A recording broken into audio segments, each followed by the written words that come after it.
Super Bowl is here and there's a $6 million contest, so why not try and win some of that? I'd like to share everything that I've found so far with you beautiful people, so let's begin. And we start up top with the most expensive player, Jalen Hurts, only $200 more than Patrick Mahomes, but in my opinion, he should be way more than that. He's a great play, projected for 4 more points than any other player on the slate, according to my DFS blueprint. And more specifically, I have him for 24 points and an 82% chance to be in the winning lineup, whether that is the captain or the flex spot, just in general, be in there. It's the highest in the slate. And in this game, the Eagles have a 25.5 point team total. And in similar spots, Jalen Hurts around the 26 team total or higher. He averages 27.7 fantasy points and over 320 total yards. He's an absolute G, and he is the best play on the slate to be in the winning lineup. And I've actually taken him over 238 yards. I have him in the 250s this week. So if you're watching this with a couple days until the Super Bowl, maybe even a week, yeah, go ahead and snag this. And why not pair him with the one next to him, Patrick Mahomes, a half a passing yard, nice promotion prop. And speaking of Patrick Mahomes, of course he's going to be appealing. I just like Jalen Hurts more. I think by the time 2 weeks pass, he'll be basically back to normal health. If it was a high ankle sprain, it usually takes 4 to 6 weeks, around 4 weeks. So I think this will be fine for him. Now I have him being in the winning lineup 67% of the time, which is second highest in the slate. But notice the gap, 15% difference from Jalen Hurts. Now in the Super Bowl, Mahomes is actually an underdog. And in 15 games in his career as an underdog, he averages over 28 fantasy points, over 300 passing yards. And when you combine the passing with the rushing, 323 total yards. Absolutely fantastic. So I'm fine to go to both quarterbacks, but I prefer Hurts because, yeah, they're both really expensive. Let's look at some of these other higher range options who are a little bit cheaper. Okay, so then we get to Travis Kelce, who has 21 playoff catches in 2 games, a couple of touchdowns. He's looking good. And now he's going to have a great matchup against the Eagles linebacking core led by Kaiser White, who allow a 74% catch rate to the tight end position. And here's why this matters. During the regular season, Travis Kelce ranked first amongst all tight ends with 609 yards after the catch. An absolute monster after the catch, and the Eagles are allowing catches to tight ends at a 74% clip on when they're targeted. And we touched on this with Mahomes, but as an underdog in his career with Patrick Mahomes, Travis Kelce averages 18.5 fantasy points and over 78 yards. So 18.5 fantasy points would definitely get it done at this price tag. So I'm indeed a fan of Travis Kelce. I actually prefer him to Patrick Mahomes, but again, I still prefer Jalen Hurts out of all the guys above $10,000. But then we get to this next range, and there's only one guy in the $9,000 range, and he's sort of in this unique price range in A.J. Brown, who's going to find himself in a best matchup out of all the wide receivers against these cornerbacks of the Chiefs. He'll see Watson on the outside, a banged up Snead on the outside. He'll move into the slot and have a major size advantage over McDuffie. We're talking nearly 40 pounds. And this dude, A.J. Brown, was quietly elite in the NFC Championship in a game where they blew him out, got to run a lot. He saw 8 targets on just 24 total targets for the team. A 33% target share is as good as it gets heading into the Super Bowl. So I think that Brown is a great play. When we compare him to a Travis Kelce, I lean Travis Kelce slightly, but we can't ignore the fact that Brown is $1,400 cheaper, and he's the only guy in the $9,000 range, making him a unique play. He's coming in lower owned right now. The next man up would be his teammate, and that is Devonta Smith, who comes in at $8,600. He is going to be interesting to me as the only guy in the $8,000 range, but I'll prefer his teammate A.J. Brown because even though Devonta Smith is cheaper, Devonta Smith is coming in with higher ownership because of this at a similar projection. So when it's coming down to these massive slates, you need to get different somewhere, and saving some ownership percentage points, guys who were lower owned, so when they actually hit, less people have them, but you have them, so you pass a lot more people, right? That's what we're talking about here.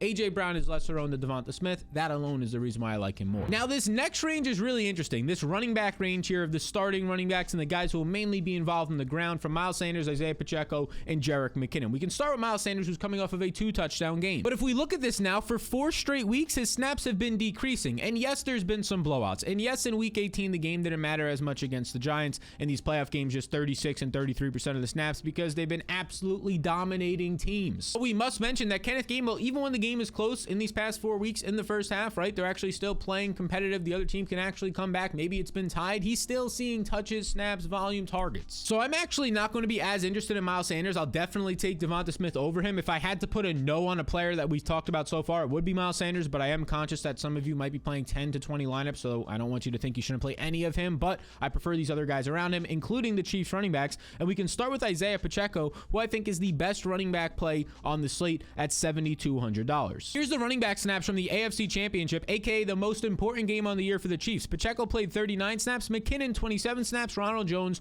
2 snaps. So 12 more snaps for the 7th round rookie RB, who's more dynamic, who's obviously a lot younger than Jerick McKinnon. This speaks volumes. And even more interesting is that Pacheco, I mean, his 13.5 points were the 3rd most on Championship Sunday, so that's worth mentioning. And now, oh yeah, by the way, Christian McCaffrey is not on this slate, but he had 6 targets. And he also had not only 6 targets, but he had 5 receptions in this game, 59 69 yards. All of these were basically season highs and career highs for the dude, so that's encouraging as they head into the Super Bowl. So if I indeed had to choose one, it would be Isaiah Pacheco. Jerick McKinnon stays involved because, look, he's going to play around 50% of the snaps in the Chiefs offense, and we know how much he's been dynamic. Just look at the end of the regular season, especially for fantasy football, in the passing attack. But now we have to get to the best play on the overall slate. And that best play on the slate is a $6,400 Dallas Goedert. He's far too cheap. He's not enough owned. As of right now, he sits as the best leverage play on the slate, and he's going to draw a fine matchup in this one. Now, last week, you might look at it and say, oh, he only had 23 yards, Sal. Well, he had 5 catches in a game where they only completed 15 passes because they didn't have to throw on 6 targets. You could expect Goddard to have a nice matchup against Willie Gay Jr. and just in general, the Kansas City linebackers. They have been good against tight ends, but they have also allowed a 92% catch rate to tight ends over the past month of the season. And that's an issue because Goddard finished the year 3rd amongst tight ends in yards after the catch, but if we break it down to his yards after the catch per target, right, how efficient he was the most efficient tight end in this department in the NFL. For that reason, I've actually taken him over 45.5 receiving yards. You compare this up with his quarterback Jalen Hurts prop. You can take the half a Mahomes specialty prop as well. It's linked below on prizepicks.com, where you can get a free bet up to $100. It's instant. You use that code SAL22 in the link below. That's SAL22 to claim that free bet that thousands of others are using right now and pairing up with that Patrick Mahomes freebie. Okay, so now we get to a range where I would call these plays the money plays, the guys who are going to actually win you $1 million, the mid-range to lower range that allow you to get the expensive guys who you know are going to do decent, at least most of them, but which one of these guys will pop off? Starting with $6,200 MVS, who had a solid game last week. Look, MVS puts up basically season-high numbers everywhere. He was the highest scoring player on the entire week, including the quarterbacks last week for fantasy and DFS. 8 targets, 116 yards, because the Chiefs were down 3 wide receivers, actually 4 wide receivers in this game. Mecole Hardman, Juju Smith-Schuster, Kadarius Toney all got hurt, and Justin Watson was out for this week. So because of this, I believe MVS is significantly overowned for a guy who really only produced 1 week the entire year, and that was last week when 4 dudes were out, and now they have 2 weeks to heal. So he's overpriced and overowned, similar to Miles Sanders. If there was another player that I would put a no on if you're just playing one lineup to cross him out, it would be MVS right now. I would rather go to the guys who are going to be getting healthier, starting with his wide receiver teammate, $5,600 Juju Smith-Schuster, who is a very fair price point, and I understand he has not been producing as of late. He also left the AFC Championship with a knee injury. As of right now, it's not thought to be anything serious. Obviously, we'll update this as it goes. If it's looking like he's going to miss, well then yeah, MVS takes a slight bump up, and obviously don't play Juju. But Juju amongst the Kansas City wide receivers is going to have the best matchup, and it's not going to be that great. This Eagles secondary is good. Their pass rush makes you throw the ball quick, but those quick passes can lead to the slot where Juju is, and he'll have the most advantageous matchup against Avonte Maddox of the Eagles in the slot. I find Juju to be fairly priced for his role, so I think he's in play. Now this next guy, Kenneth Gainwell, is somebody that we've been taking his overs basically weekly on rushing yards the past month because we've noticed this trend, but does that continue this week? Because Gainwell snaps have been increasing for the past 4 games. In the postseason, he's played 38% and 40%, and last week he led the team with 16 opportunities, 14 coming on the ground, more than Miles Sanders, and he was more than involved in the first half, breaking off a huge 17-yard run. But the issue now is everywhere he's priced for it. The market has caught up. He's $5,000 on DraftKings for a guy who in a closer game, not a blowout, likely sees 6 to 8 touches, and that's not that great. And now his player prop is at 21.5 rushing yards. Last week, if you remember, we took it at over 9.5. I said go ahead and take it at 10 and 11.5. He easily smashed that, but at 21.5, this is a little bit high. I actually would lean the under on Kenneth Gainwell. I have him projected for 16.5 rushing yards this week. And because of where his price point stands, I'm not all that interested. Now, next up, we have a cheap Mecole Hardman at $4,800. Now, he returned in the AFC Championship, but he quickly left because he injured his pelvis in this one. He'll have 2 weeks to return. We'll see if he's going to be ready, but he's been banged up all week. He was likely going to be limited in this game because of battling injury for the past month or two. Now you're adding on another injury with just 2 weeks to recover. I don't think he'll be a full go, but he was playing a decent amount of snaps. He was playing about 50% of the snaps before he left with injury. I expect for that to be around his role, maybe 40% of the snaps in the Super Bowl with all other guys coming back. And if that's the case, you could probably expect around 15 routes, maybe 3 targets. We'll keep him in play because he's cheaper, and on 3 targets, he could find something deep with Mahomes. How about Kadarius Toney, another player here on this Chiefs team, $4,400, who was injured. He left with an ankle injury, and this is something that might be a little bit more significant for a wide receiver. If it's anything serious, it will limit wide receivers, unlike a quarterback in Patrick Mahomes, who doesn't have to be as mobile, doesn't have to cut as much and put as much impact and pressure on his ankle. If it is a mid to high ankle sprain, yeah, he's going to be limited. Even a low ankle sprain probably healed just in time for the Super Bowl. So we know we're probably not going to get 100% Toney, but I mean, he's been great. A 29% target rate is top 10 in the NFL, how much he's targeted per route. And then you look at this though, the routes run really aren't there. Even when he was seeing those 7 targets in the divisional round, he only ran 11 routes, right? And now guys are going to get healthier. Now he might be injured. I'm expecting Tony to probably see at most 15 routes, probably closer to 10, and more times than not, it's going to lead to 3 to 4 short area targets. So as of this recording, Tony will be a maybe, but it's only because we don't know the other injuries. If he ends up playing out there and seeing 20 routes, well, then he's a great play, but odds are he's going to be banged up. I would actually much prefer, believe it or not, both of the kickers. And if I had to choose one, it would be Jake Elliott because he has more of a leg on him these days,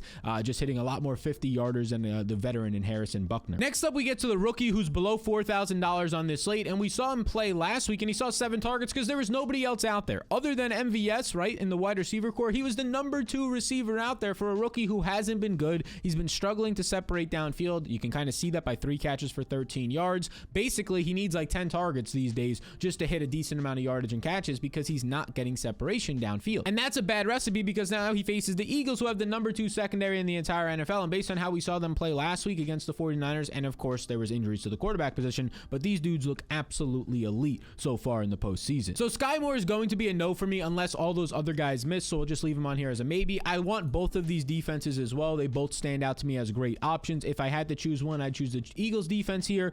More turnover potential because of their pass rush, in my opinion, but 2 solid pass rushes, especially with Frank Clark coming on in the AFC Championship, a sack and a half. We saw the 2 sacks, his first 2 career sacks from Chris Jones. So if I had to choose one, I'll take the Eagles, but both are strongly in play. Now let's cover the last running back who's meaningful in this game, and that's $3,000 flat Boston Scott. After this, nobody is above $2,000. Now Boston Scott has seen 6 carries in back-to-back games and has actually seen decent amount of snaps the past month, but a lot of this has to do with the blowout. Like Kenneth Gainwell's at least seeing first half touches and a good amount of them. Boston Scott's basically seeing like maybe 1 first half touch, if that. It's mostly coming in this blowout run. I'm expecting 2 or 3 carries for Boston Scott in this game. It's not enough for me to get anywhere near him, so I don't want him. How about $2,000 Justin Watson, assuming he returns in 2 weeks after missing the AFC Championship? Well, Watson's usage was already decreasing with Kadarius Toney and Sky Moore seeing more work, so if any of these wide receivers, if most of them are back, I expect Watson to kind of take a back seat, maybe run 8 to 10 routes, maybe see a target. I'm not interested. A player I am very much so interested in is $1,400